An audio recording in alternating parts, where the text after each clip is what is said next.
Okay, I think that's it for now. So again, welcome everyone. Hope you're having a great Tuesday so far. As I said, today we have a slightly different time because our speaker is all the way from Shanghai in China. So today we're going to watch a talk by Viplove Rajurkar from Tongji University in Shanghai in China. And he will be talking about stromatolites as novel geochemical archives, paleo-environmental reconstruction, analytical innovations, and research opportunities in China. So we'll also have a little bit of paleo pathways information. So the format of today's seminar, if you're new here, refers to some welcome and announcements, which are the one I'm doing right now. We'll then have Viplove's talk, which will last around 30 minutes.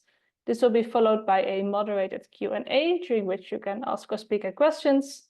And it will be followed by tea time. So if you have more detailed questions for our speaker, or if you just want to have an informal chat, or maybe ask him more questions about research opportunities in China, then feel free to stick around after the talk. Then a bit of housekeeping. PaleoPerks values the participation of all folks interested in the paleo sciences. So please remember to abide by our code of conduct during today's seminar. Also, please mute yourself for the duration of the talk out of respect to the speaker. You should already be muted during the talk, but if you find yourself unmuted, please mute yourself again. You can ask questions by chatting to the questions at PaleoPerks host, which is Salman today. You can also use the raise hand function if you want to ask your question orally.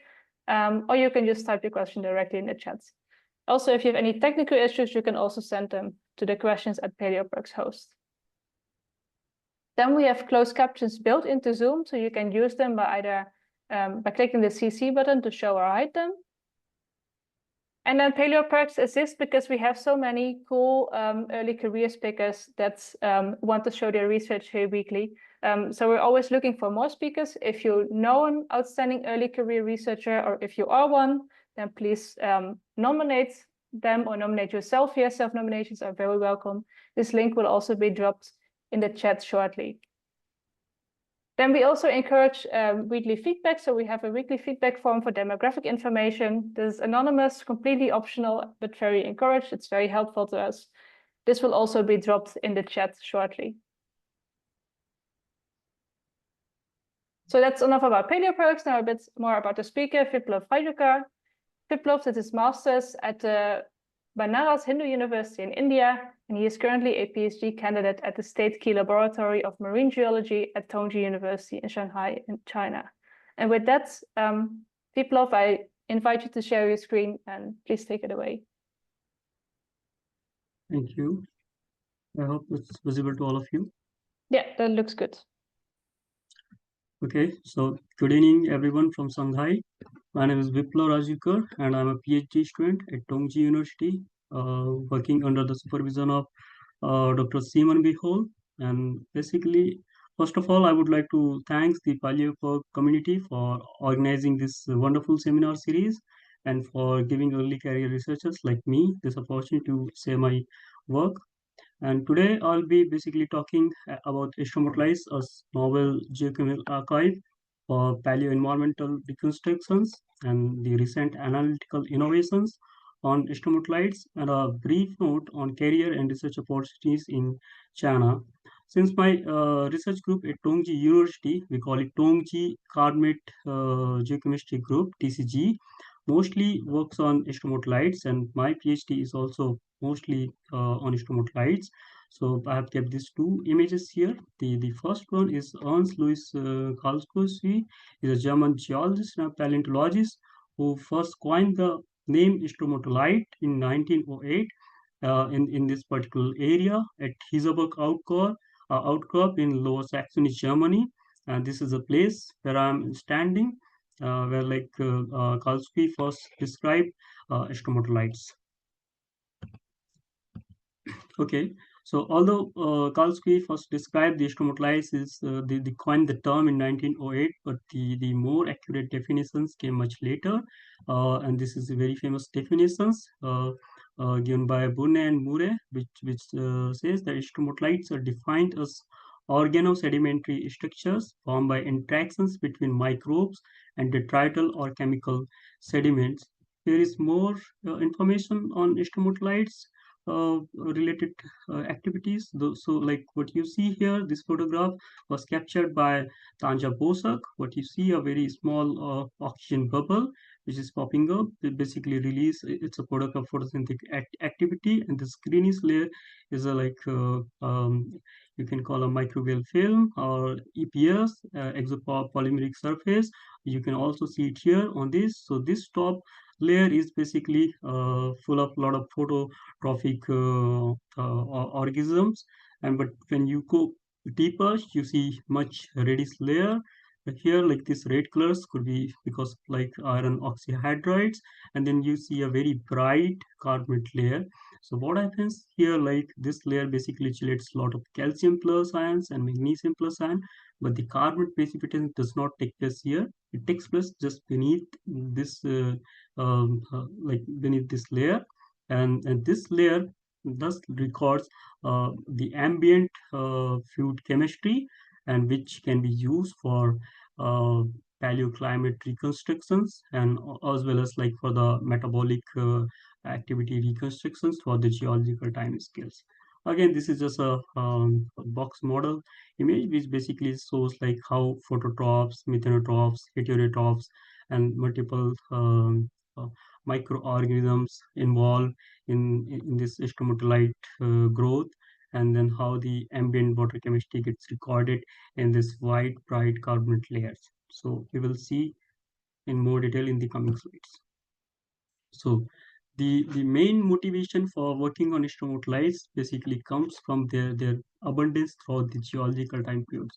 So in this geological period, you can say the stromatolites has started to rise around approximately 2.8, 2. Even people have now reported older than 2.7 stromatolites, and then they persisted for a whole Proterozoic time period, and their peak abundance you can see somewhere around Neoproterozoic because of the change in geodynamic situation and all, but they have then started to decline in their abundance because of the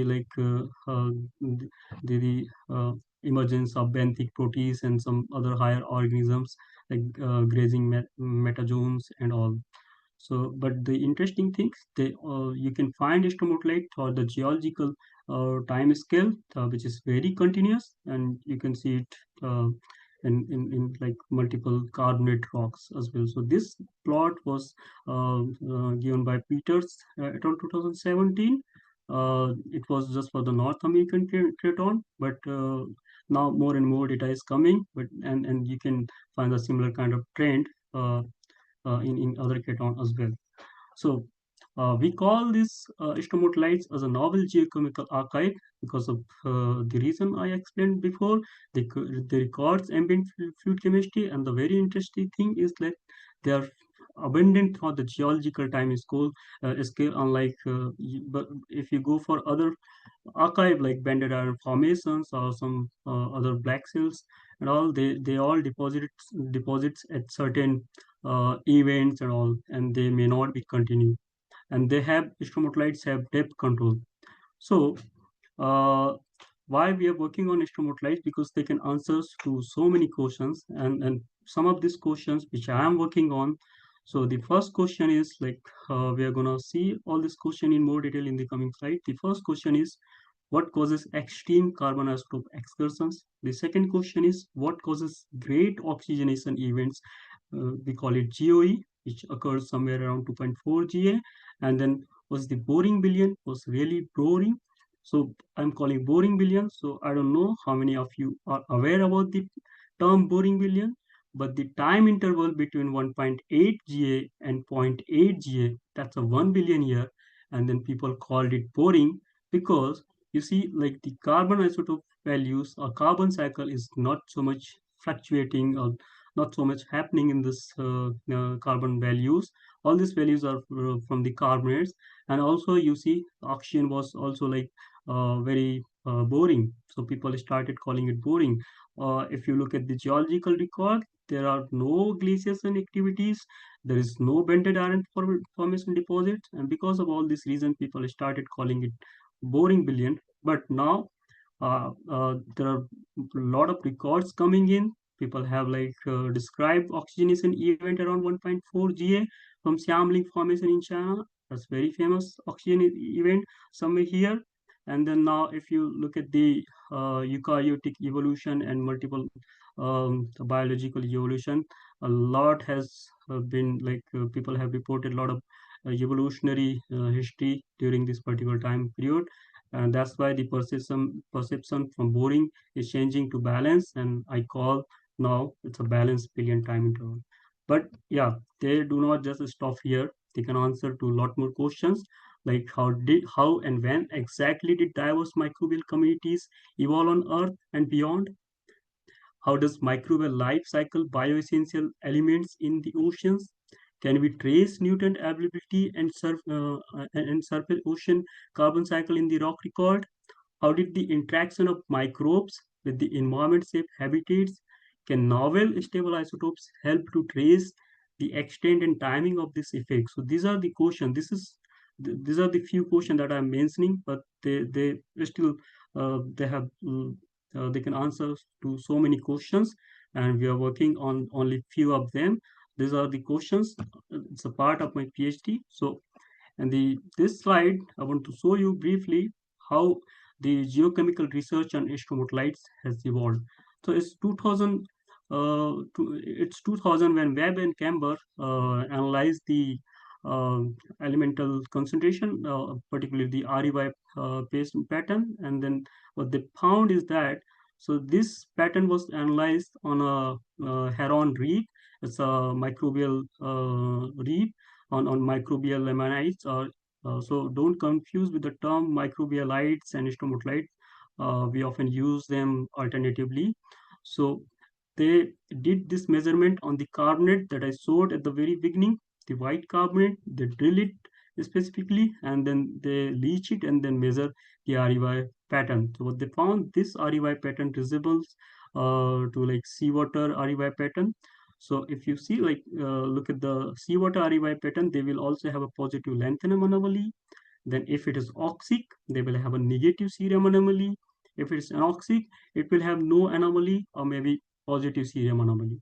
But here we have negative cerium anomaly, then you have a positive gadolinium anomaly, then you have a yttrium anomaly. All these three anomaly is a characteristic of seawater, and very important thing, the fourth one is the HRE enrichment over LRE. So they are they are the one who found this in microbial aminites, and after that they didn't stop here. They went further. So what they did, like this was for the modern. They went to Archean age to early around 2.52 GA microbial lamanites from Cumberland Formation in South Africa. And what they did, like they found two different kind of REY pattern. One is showing again like very similar to marine REY pattern. You can relate with the heron dip, which I have just shown before. And then the another was like restricted kind of environment, restricted kind of REY pattern, which is like bit flattened, and then you have HRE depleting compared to REY.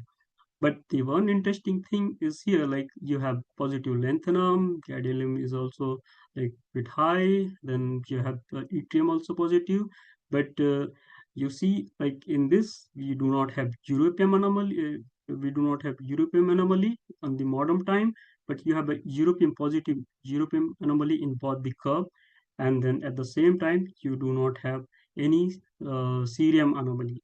So in both this curve, marine as well as in the restricted. That shows that during the Archean time, the environment was like controlled by high temperature processes and influenced by hydrothermal activity or high temperature activity, and then the oxygen was not present because you do not see any cerium anomaly, because you only see if you have oxygen present in the ambient environment. So so you do not have any negative cerium anomaly as we can see here in the modern time. Okay, again, the same group, they didn't stop here. They went further.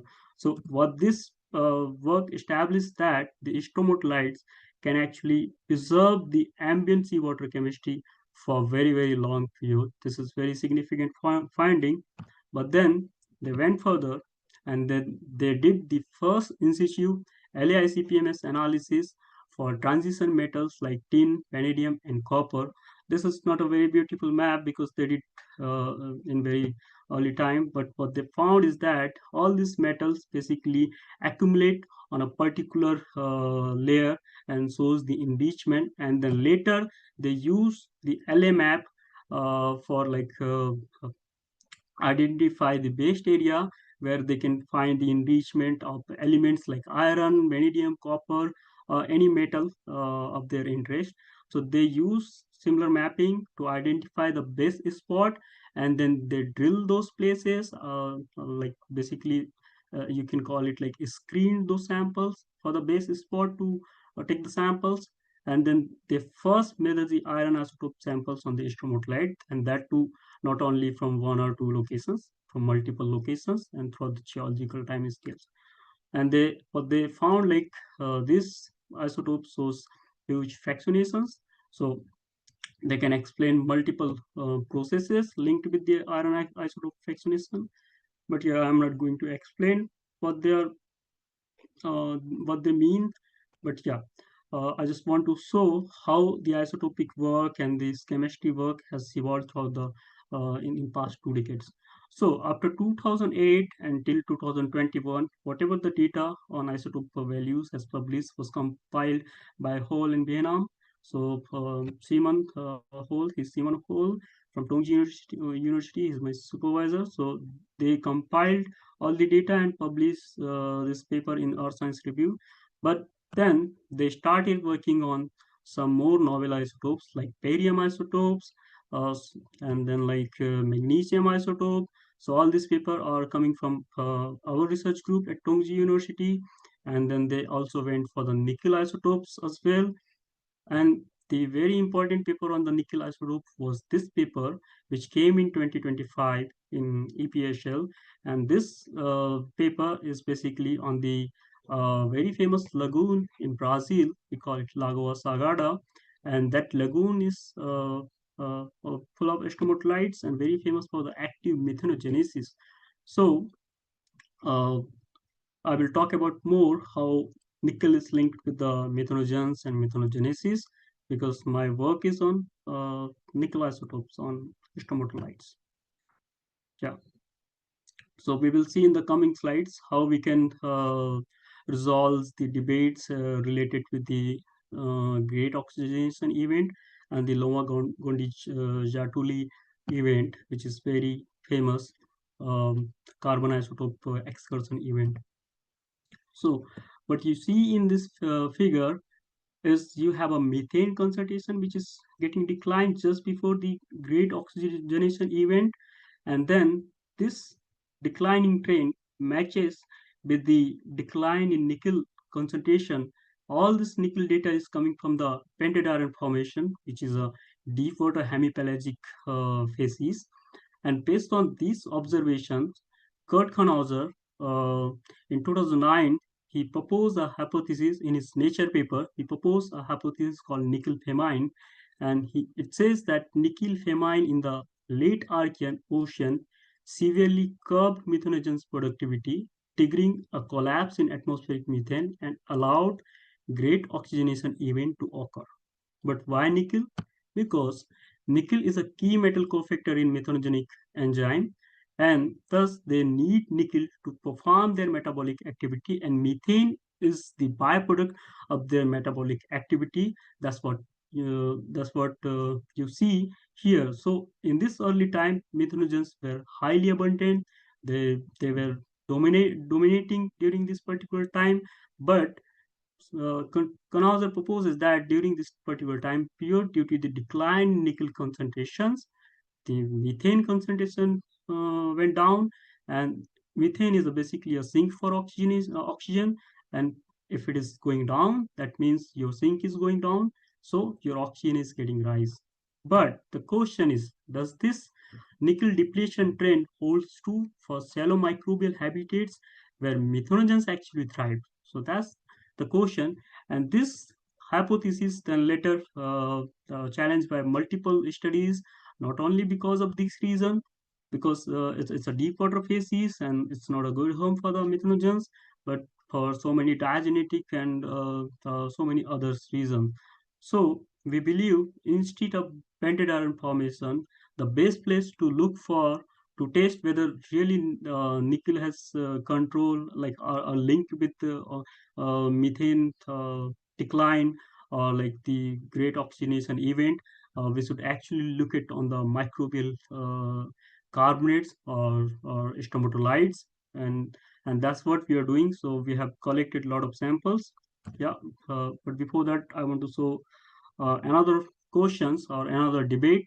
Uh, uh, so like the another question is what causes extreme carbon isotope excursion event? So I'm just talking about Lomangundi-Chatuli event here, but there are so many other excursion that could be negative as well, like Maziatun, Bittersping, anomaly, Suram anomaly, even the Sunga-France-Villian anomaly. So uh, some of these excursion, like particularly this Lomagundi-Jatuli excursion, people the traditional explanation for this excursion is like organic carbon burial model. So what organic carbon burial do, like if you bury a lot of organic matter, that means all the organism takes all the light carbonate 12C and gets buried. So what remains in your seawater is 13C, and that's why you see a very enrichment of 13C or high del 13C values. So this is one explanation, but this explanation or this model has now again been challenged because we really do not have a lot of field evidences, and because of that this model is being challenged continuously. And we believe that alternative driver for such a longest, this is the earth's longest and earth's most pronounced carbon isotope excursion ever reported.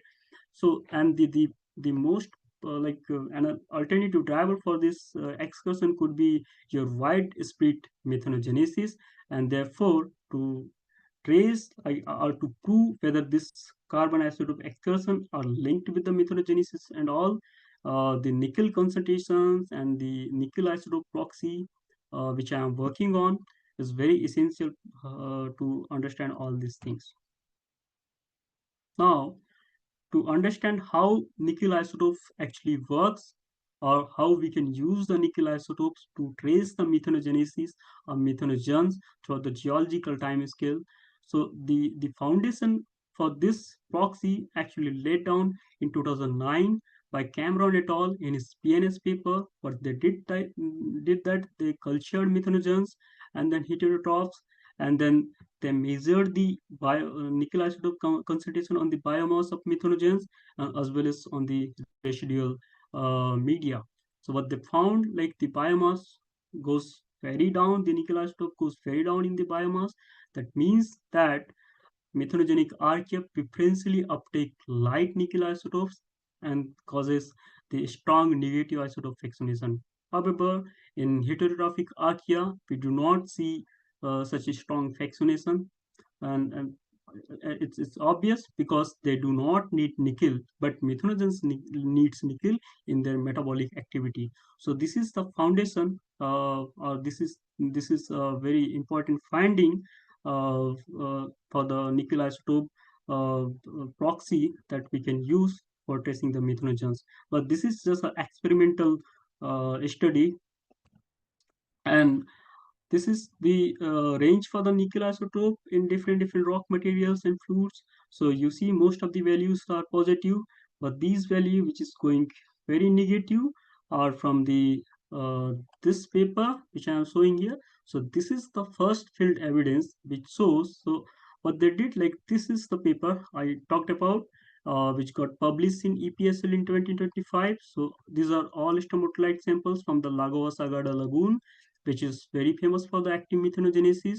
So these samples have very positive or very high carbon isotope values, again due to methanogenesis, and they also shows a very negative nickel isotope concentration. However, the other mineral materials like secondary calcites or some organic matters, they do not have negative organic values, so they will be somewhere here. So this paper basically has proven that we can use nickel isotopes on stromatolites to trace the methanogenic activity or methanogens in at least in the modern time from at least in the modern time. But my PhD work is heavily on this much more older stuffs. So I'm working on all the samples, although I have not shown much samples here, but yeah, a lot of samples I'm working on. Also, I'm working on some cold chip samples as well, because we do not know what kind of um, like isotopic fractionations goes on the methane derived orthogenic carbonates, where like you have a lot of methanotropes instead of methanogens. But methanotropes also needs nickel because for their metabolic processes. So we also wants to understand how nickel isotope behaves in methanotropes. So that's the rationale behind choosing all these samples from different geological time scale as well as different environments. Yeah.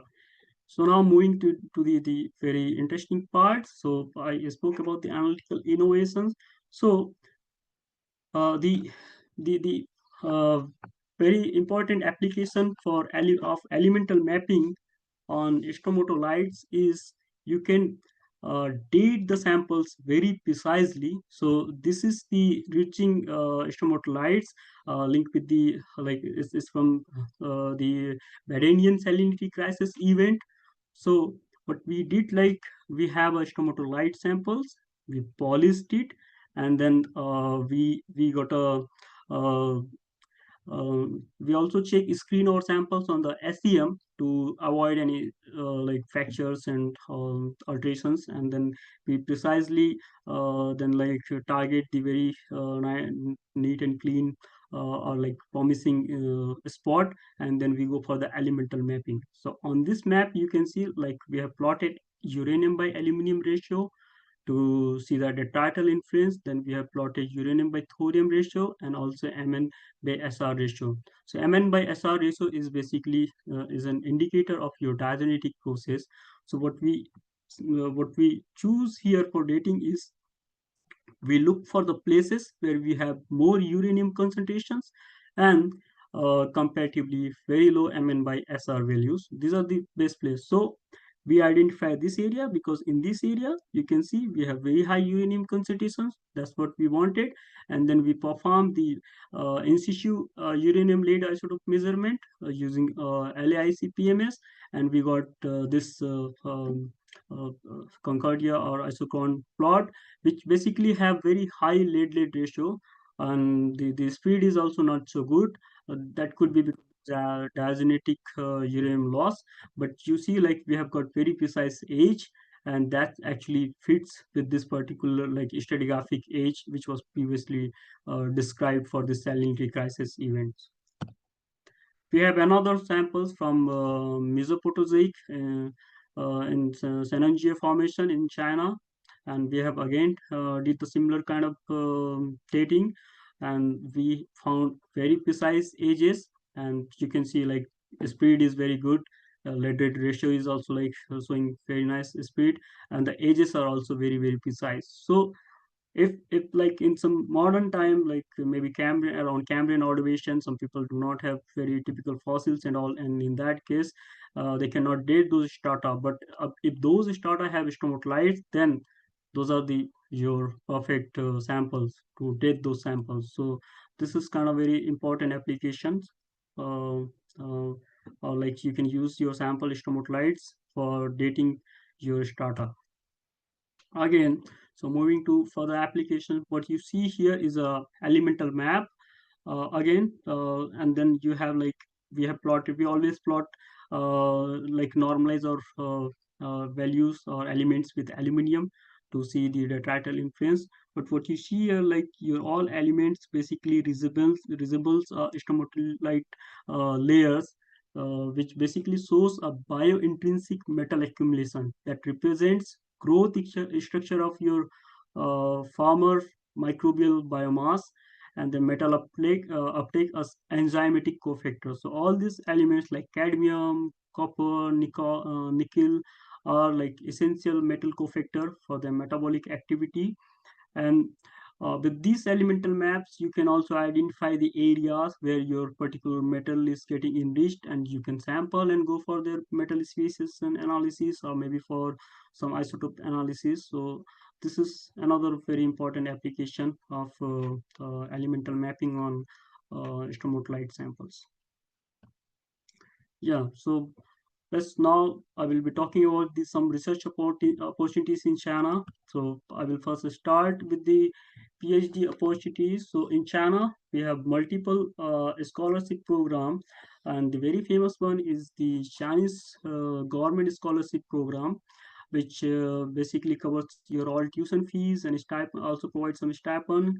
It's certainly almost around 500 USD. It's too low, but like the most of the cities in China is not that much expensive, and also some universities also provide some extra scholarship as well. So it can go then up to like 6,000, 7,000. So that means like 1,000 to 1,200 USD in a month. And the normal duration for PhD programs in China is like 3 to 4 years. You can even go up to 5 years, but that again depends. And the application time is up to October to April. So actually, this is the right time. If anybody wants to apply, they can apply this is the right time.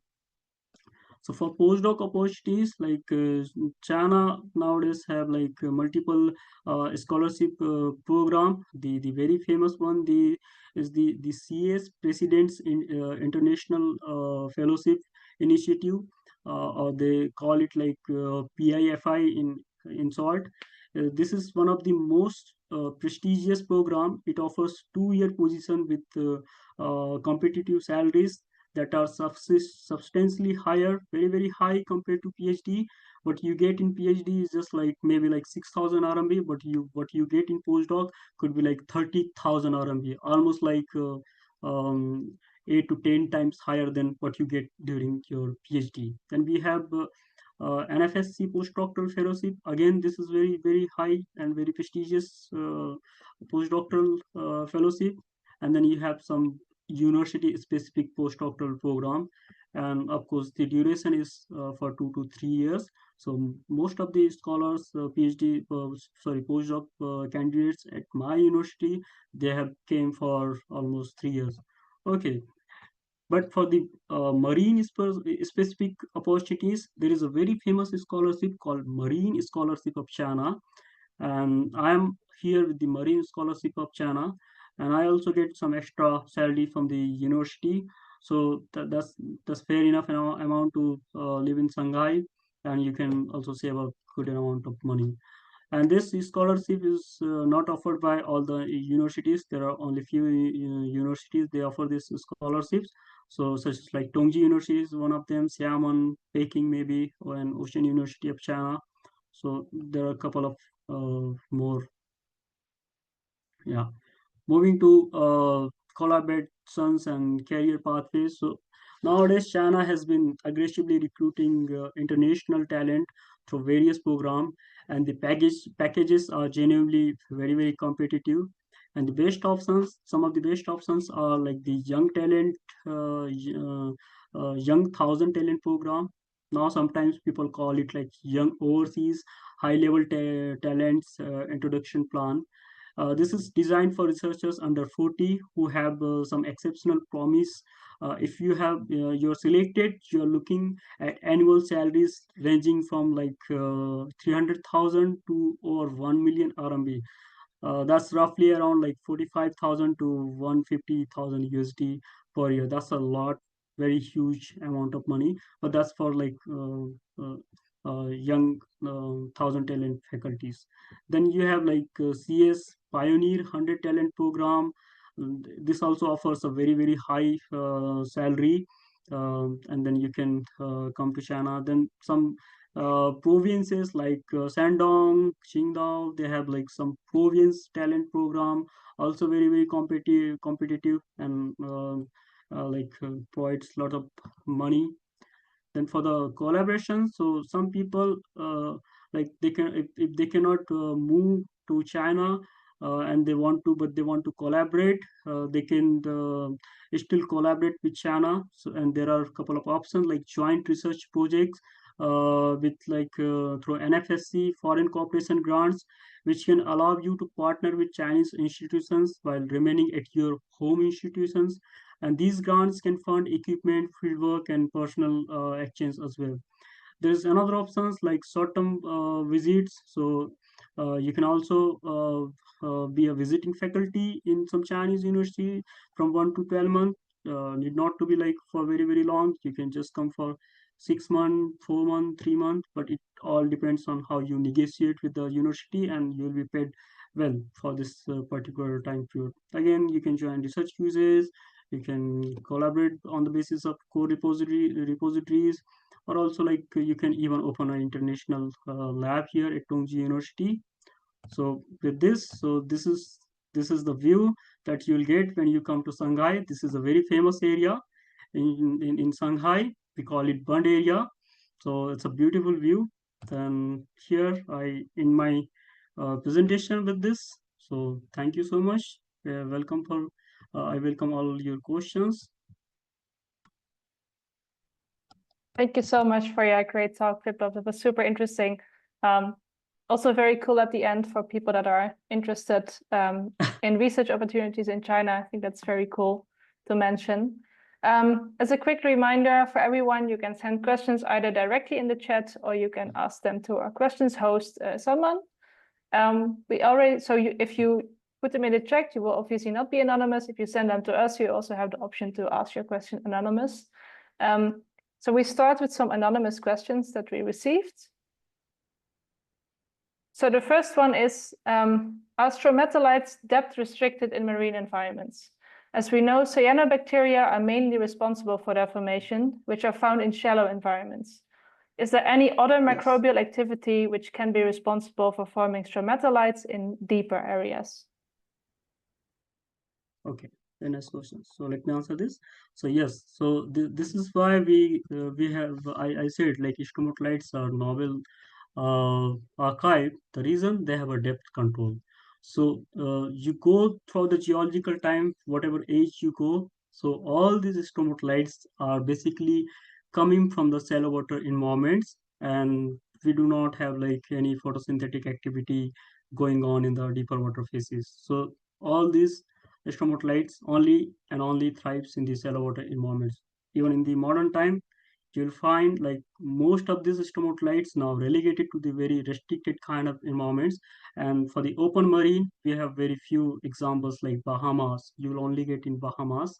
But most of the stromatolites now, they are in the restricted environments like the Lagoa Sagada Lagoon.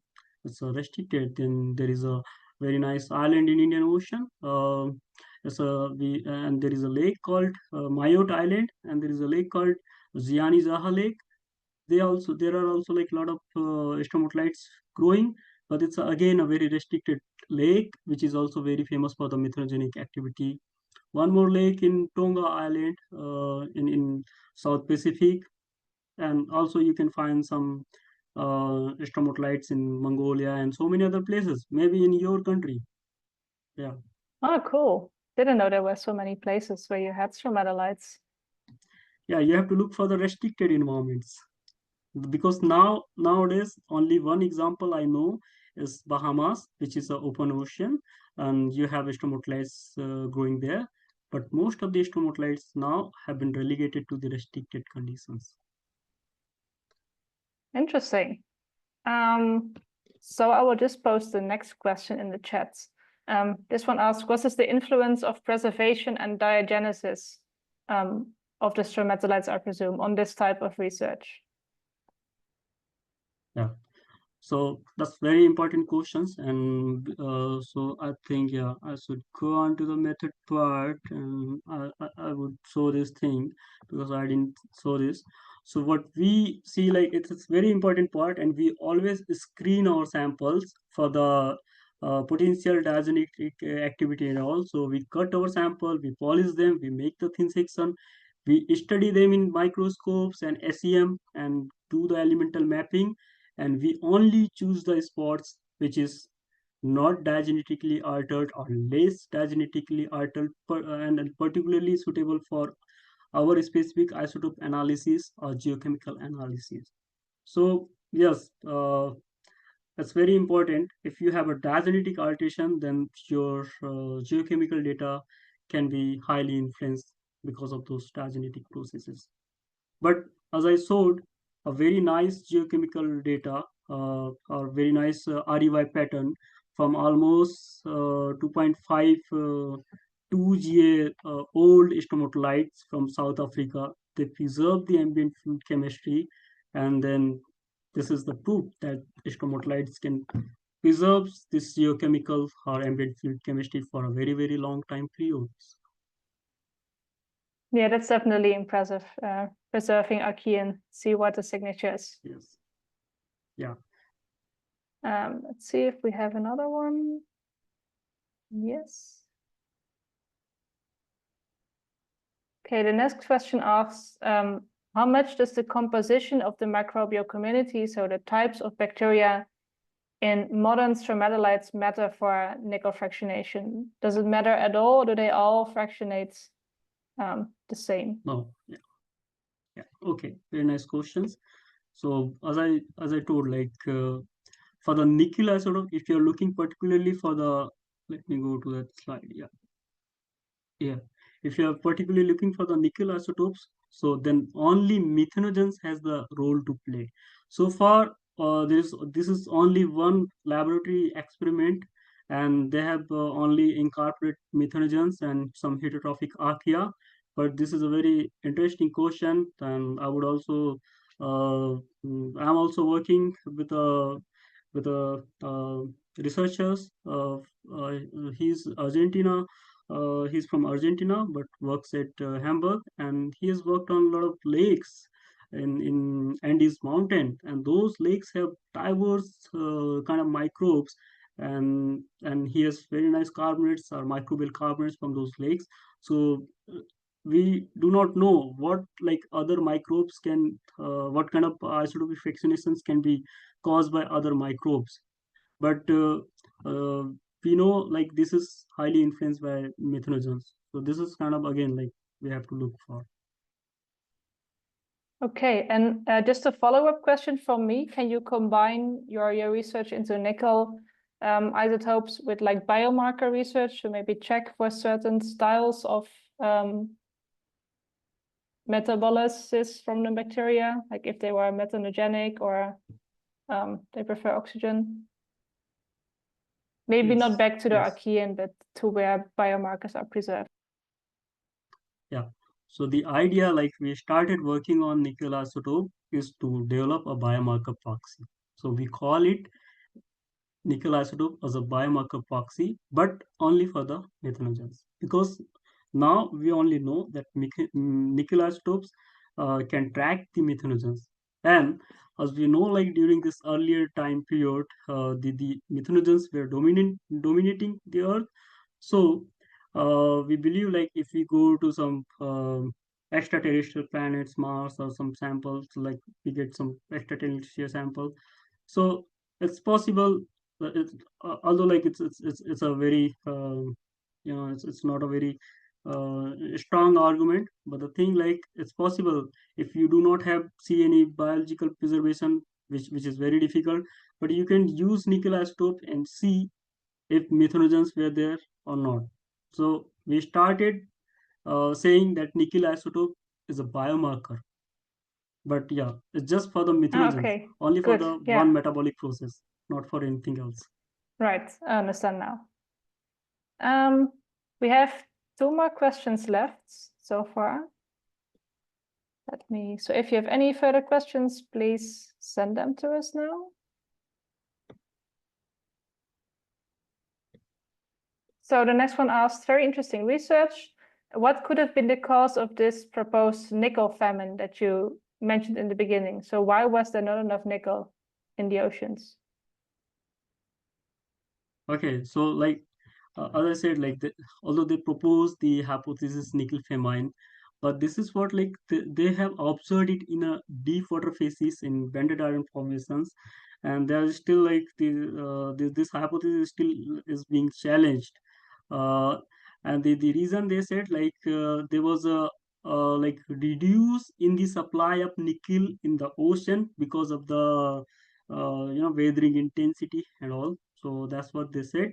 And but they are again like checking in a pendant iron formation, which is not the right place where methanogens will live. So that's why we also oppose this hypothesis, and we are looking for stromatolites as another alternative archive where we can find. Actually, we have the data now, but yeah, I'm not showing it here because it's not published and it contradicts with this hypothesis. We do not see any depletion, by the way. That's very important thing I could say here. Okay, interesting. So you don't think there was a Yeah. nickel famine? There was no nickel famine, at least for the methanogens. Right. Then I'll go to what is so far the last question, maybe a bit specific. You can try to answer it anyway. So this person asks, during the Silurian, so early Paleozoic, there are also major carbon isotope excursions that go up to 8 per mil, but also limited evidence for organic carbon burial. Could methanogenesis have played a role in these excursions as well, do you think? Yes. So there are Yes. stromatolites in the Silurian. Has anyone studied them? I would love to know the name of those locations, and if anybody have the samples, we would love to collaborate with them because, as I said, like I'm not only working on this carbon isotope excursion, I'm also looking at this zone as well. So there is a very famous carbon isotope excursion they call like Mambui carbon isotope excursion, or they call it MIBE, and that's reported in Brazil again, but that's somewhere around Cambrian. And they also have like very positive carbon isotope values, and we believe that's coming from the methanogenesis because I said, and when you try to fit those values in this carbon cycle trend, they will be offset. They will be like a offset because methanogens again they just live in a restricted environment. They are not, sometimes they will not represent like some, not sometimes, like most of the time they will not represent a open ocean setting. So these samples like what we get in Loma Gundi, Jatuli and all, they could be like linked with the restricted environment. So we believe all this positive excursion, even some negative values, can be linked with the methane activity. For the positive, we could say involvement of methanogens, and for the negative, we could say methanotrophs, as we see in the cold sea regions. So both are positive, both are possible. You can explain those things, whether methane cycle, methane activity has played the role in those carbon isotope excursion or not.